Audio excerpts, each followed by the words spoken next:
Halo semuanya, selamat pagi. Kembali lagi di channel Fatwa Zarkasi. Spreading, challenging, winning. Pada pagi hari ini kita kembali lagi bertemu dalam keadaan sehat dan walafiat tanpa adanya suatu kekurangan apapun.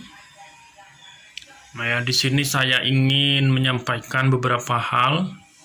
Di antaranya adalah masalah ekonomi Islam dan atau ekonomi syariah, terutama dalam pendidikan Islam.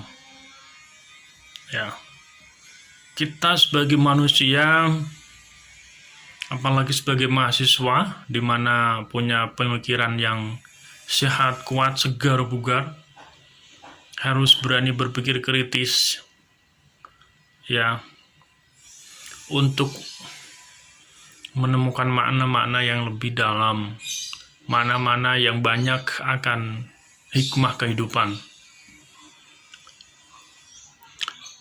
yaitu diantaranya adalah masalah tentang ekonomi dan Islam. Kita sekarang hidup di Indonesia mungkin bisa menemukan banyak bank-bank syariah,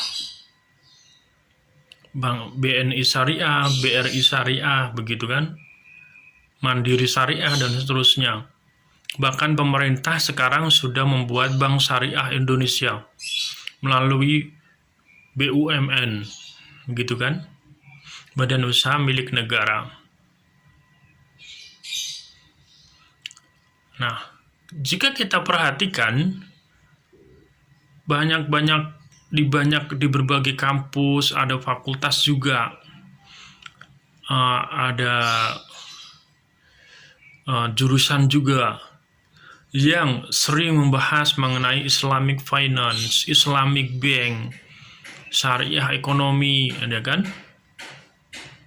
dan seterusnya begitu.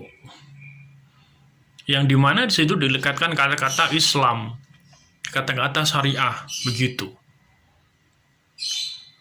Coba kita melihat lebih dalam lagi ke regional, mungkin ke wilayah regional, bahkan ke global. Di sana kita tidak bisa menemukan bank-bank yang punya afiliasi atau nama samping atau nama depan atau nama belakang begitu, yang mengarah ke. Lalu sambungan yang kedua, jika kita melihat ke regional, ya, ke wilayah-wilayah regional yang dimana banyak agama-agama non-Islam yang berkembang, dan yang sudah hidup lama, kita tidak menemukan misalnya Christian Bank, Christian Finance, ya. Jadi kita juga bicara mengenai latar belakang adanya kenapa di Indonesia ada bank yang sering ditambahkan dengan syariah, Mandiri syariah, BNI syariah, begitu. Alasannya apa? Ya, mungkin bisa saudara pikirkan dan atau bisa menjelaskan gitu, lebih baik, lebih dalam gitu. Kenapa di luar negeri tidak ada Christian Finance, Christian Bank, Buddhist Bank, Konghucu Bank, Konghucu Finance, ya, Catholic Finance, atau J Finance gitu. Ini yang harus menjadi fokus kita di tema khususnya ekonomi Islam, ekonomi syariah, dan pendidikan Islam, terutama dalam pendidikan Islam. Apakah ekonomi Islam,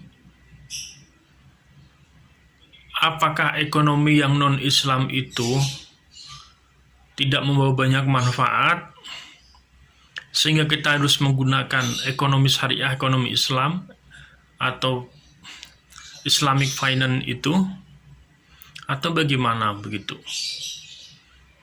Ya, ini kita tidak bicara baik dan benar. Saya ingin memunculkan suatu masalah dan tentunya masalah ini diselesaikan dengan baik. Dengan metode, dengan metode apapun, hermeneutik, ya kan? Atau metode-metode yang lain, studi kasus gitu. Ya. Jadi kan di dunia ini kan ada penyimpanan bank yang menjadi induk terbesar di dunia. Ya katakanlah apa? Kalau di Indonesia kan Bank Indonesia. Kalau di dunia itu ada IMF, World Bank gitu kan. Mungkin ada swasta-swasta yang kelasnya dunia juga ada sih. Nah, di Indonesia ini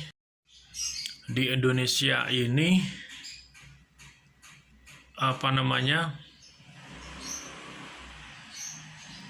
mengalir dari Bank Indonesia ke bank-bank yang lain. Jadi di Indonesia ini di bawah induk Bank Indonesia. Nah, ini yang harus kita tahu mengenai ekonomi Islam, ekonomi syariah, dan pendidikan Islam. Jadi, kenapa ya di luar negeri tidak ada bank-bank yang mengindukkan atau menisbatkan atau menambahkan nama samping dengan afiliasi agama-agama tertentu? Hanya ada di Indonesia, mungkin ya, yang saya baru ketahui. Kenapa? Tolong diberikan alasannya. Gitu. Ya, jadi sering kita bicara ekonomi Islam, Islamic finance, Islamic bank gitu, sering menyinggung masalah bagi hasil, riba. Apakah bank selain Islam itu riba? Ribanya bagaimana? Nah, ini bagian dari pertanyaan yang harus dijawab dan dipahami. Ya. Nah, kalau memang bank-bank yang lain itu bermasalah dengan riba, bagaimana peran kita sebagai umat Islam ya mengislamkan bank-bank yang ada di luar sana, bank-bank yang lebih besar itu sampai sekarang belum Islam mungkin, gitu, atau perbankan atau sistem keuangan yang lain, ya, dan pengaruhnya terhadap kehidupan atau bidang-bidang yang lain itu bagaimana, begitu.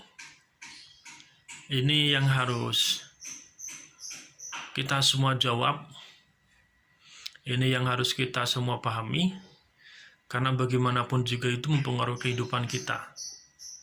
Ya.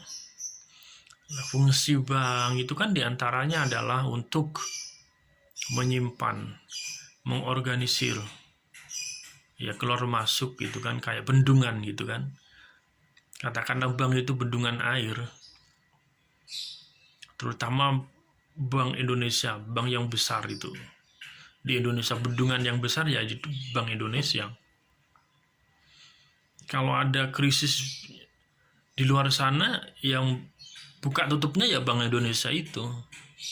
Kalau jebol ya jebolnya Bank Indonesia itu dulu gitu kan. Misalnya kalau ada yang jebol ya jebolnya Bank Indonesia itu dulu.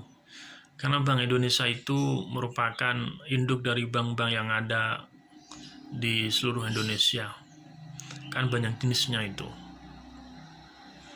Oke. Itu.